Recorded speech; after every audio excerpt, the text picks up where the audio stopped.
श्री गणेशाय नमो नमः। छठी माता की कहानी।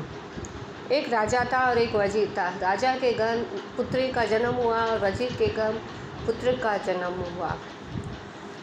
एक ही दिन दोनों के घर पुत्र पुत्री ने जन्म लिया।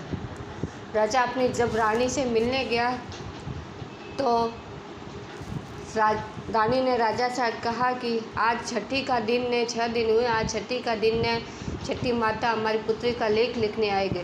तो राजा बोला कि आज क्यों छठी माता लेख लिखेगी, मैं राजा हूँ, मैं अपनी पुत्री का भाग्य लिखूँगा।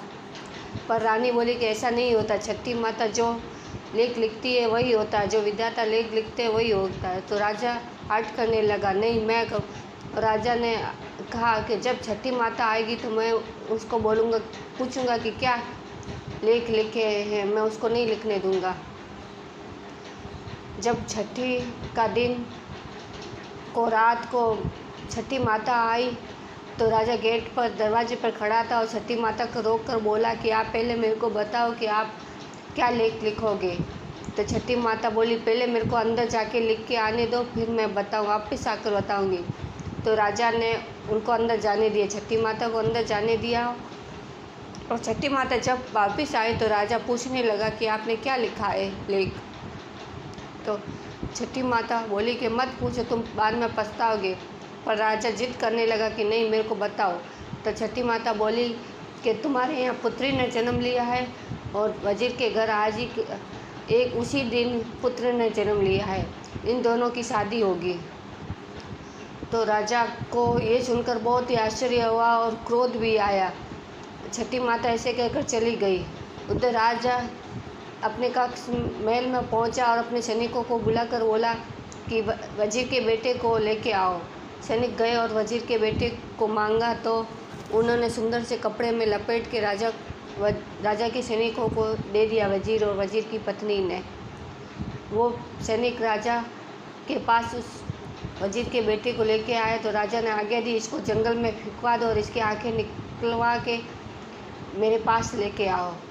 सैनिक ने राजा का हुक्म माना और जंगल में लेके गए और उनको उस वजीर के बेटे पर दया आ गई और उसको एक पेड़ के नीचे थोड़ा सा गड्ढा खोल के लेटा दिया। और उसी पेड़ के पास में एक हिरन के बच्चे ने उसी दिन जन्म लिया था, उसकी आंखें निकाल के राजा के पास लेके आ गई और राजा को बताई। राजा को संतुष्ट हो गया कि वजीर का बेटा मार गया, अब मेरी पुत्री का विवाह उसके साथ नहीं होगा। उधर वजीर का बेटा वहाँ जिस पेड़ के नीचे लेटा हुआ था उसी पेड़ के ऊपर मधुमक्खी का छत्ता था और रस टपक रहा था। वो रस कभी थोड़ी थोड़ी देर में राजा वजीर के बेटे के मुख में जा रहा था और वजीर का बेटा कभी हंस रहा था कभी रो रहा था।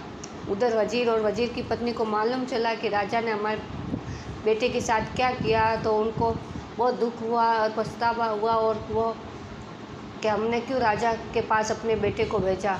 और वो उस नगर को छोड़ने की ठान लिया कि इस नगर में अब हमको नहीं रहना। और वो चुपचाप उस नगर को छोड़ के उसी जंगल में से जाने लगे जहाँ वजीर का बेटा सैनिकों ने छोड़ा था।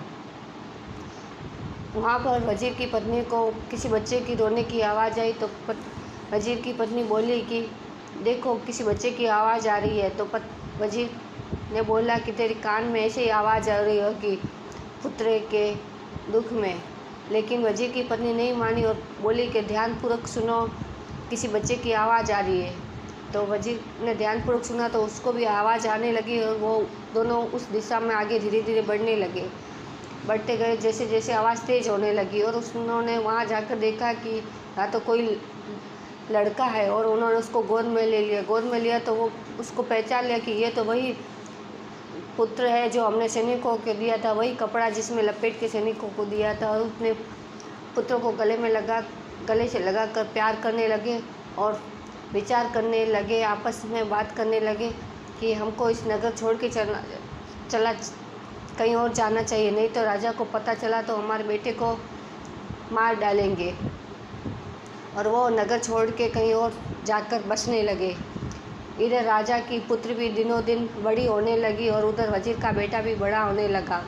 अब राजा को अपने पुत्री के विवाह की चिंता होने लगी और सैनिकों को बुलाकर कहा कि चारों दिशाओं में जाओ और मेरे पुत्री के लायक कोई वर, सुंदर सा वर ढूंढ के लाओ। सैनिक गए पर उनको कहीं भी ऐसा सुंदर राजकुमार नहीं मिला जो उस राजा की कन्या से विवाह हो सके और वो वापिस आ गए। अब राजा सोचने लगा कि सैनिकों को तो नहीं चला पता, कोई वर ढूंढ के नहीं लाए, मैं ही जाता हूँ अपनी पुत्री के लिए कोई सुंदर सा राजकुमार ढूंढ के, बालक लड़का ढूंढ के लाता हूँ। ऐसा कहकर राजा घोड़े पर सवार होकर दूर देश में चला गया और वो वहीं देश में परदेश गया, नगर में गया जहाँ पर वजीर और वजीर का पुत्र और पत्नी रहते थे। राजा वहाँ पहुँचा और उसने वजीर के पुत्र को देखा और उसको उस पर मोहित हो गया कि इतना सुंदर अद्भुत बालक किसका है, और अपने पुत्री के लिए उसको वर के रूप में चुन लिया।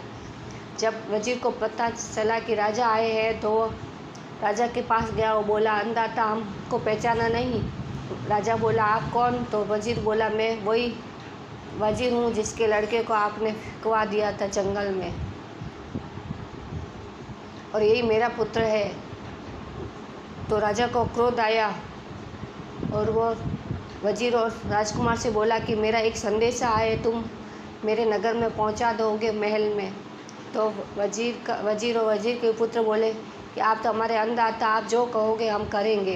राजा ने एक पत्र में लिखा कि ये लड़का आ रहा है, इसको उसी टाइम तुरंत विष दे के मार डालो। और ऐसा संदेशा उसको लिख के उसको दे दिया और उससे बोला कि ये संदेश तुम खोल कर नहीं देखोगे, ये सिर्फ मंत्री के हाथ में दोगे और किसी के हाथ में नहीं दोगे। ये संदेश उस लड़के को दे दिया और संदेश लेकर वो लड़का उस नगर में पहुंचा जहाँ राजा रहता था, और उस नगर में राजा के बगीचे में थोड़ा पहुंचा और उसमें थोड़ा सोचने लगा कि विश्राम कर दूं, और वो वहाँ पर विश्राम करने लगा। उसी टाइम उस राजा की कन्या अपने सहेलियों के साथ वन विहार करने आई थी, बगीचे में विहार करने आई। जब उसने सुंदर राजकुमार को लेटे हुए विश्राम करते हुए देखा तो उस पर मोहित हो गई और अपने वर के लिए उसको चुनने लगी और उस पर मोहित हो गई। तभी उसकी नज़र उस लड़के के पगड़ी में पड़ी जहाँ राजा का संदेश लिखा हुआ था। वजीर का बेटा सोया हुआ था। धीरे से राजकुमारी ने वो संदेश निकाला और पढ़ा तो उसमें लिखा था, इस लड़के को तुरंत ही विष देकर मार डालो। उस राजकुमारी का नाम राजा की पुत्री का नाम वेश्य था, और उस वेश्य और राजा की लिखावट एक जैसी थी। वेश्य ने धीरे चुपके से उसमें लिख दिया कि ये लड़का आ रहा है, इसका विवाह वेश्य के साथ कर दो, और उस पत्र को बंद करके वापस उसकी पगड़ी में डाल दिया और चुपचाप अपनी सहेलियों के साथ अपने महल में वापस लौट आई। और वो लड़का जब जगह विश्राम करके उठा तो सोचने लगा, अब बहुत देर हो गई, चलो राजमहल में चलते हैं, मंत्री को ये पत्र राजा का देते हैं। ऐसा कहकर वो मंत्री के पास में गया और मंत्री को वो पत्र दिया कि राजा ने दिया है। मंत्री ने जैसे ही पत्र खोल के देखा तो वो अचंभा करने लगा कि इस लड़के के साथ राजकुमारी का विवाह, वेश्य के साथ राजकुमारी का विवाह करना, वेश्य के साथ उस लड़के का विवाह करना, और वो लड़का भी बहुत सुंदर था। मंत्री भी देखकर उस पर अद्भुत उसको लगने लगा और वेश्य और उस वजीर के बेटे का विवाह करवा दिया। उधर राजा जब अपने नगर में लौट आया तो उसने मंत्री से बोला कि ऊपर चहलकदमी किसकी हो रही है। तो मंत्री बोला, महाराज आपने जो लड़के को भेजा, पत्र के साथ भेजा था, उसके साथ वेश्य का विवाह कर दिया। तो राजा बोला, ऐसा मैंने कब लिख के दिया है? तो मंत्री ने वो पत्र राजा को दिया। राजा ने पढ़ा तो कि ये तो बात एकदम सही है, ये लिखावट भी मेरी जैसी है, मेरी पुत्री और मेरी लिखावट एक जैसी दिख रही है।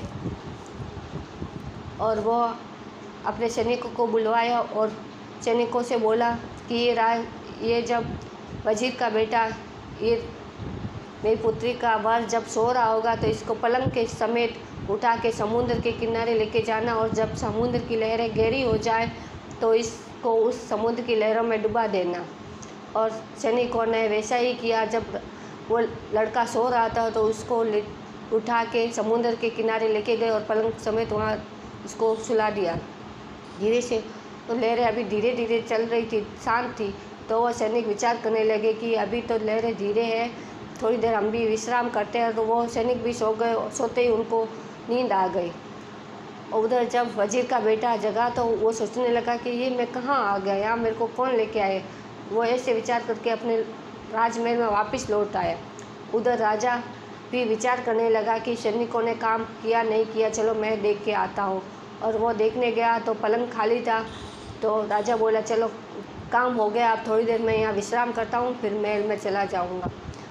जब सैनिकों की आँख खुली कि अब तो बहुत टाइम दिन हो गया है और लहरें भी खूब है, तो उन्होंने पलंग पर कौन है कौन नहीं देखा और राजा समेत पलंग को लहरों में डुबा दिया। ये थी छठी माता की कहानी। छठी माता जैसे जिसके लेख लिखती है वो होकर ही रहते हैं, टाड़े नहीं टरते। जय छठी माता की जय।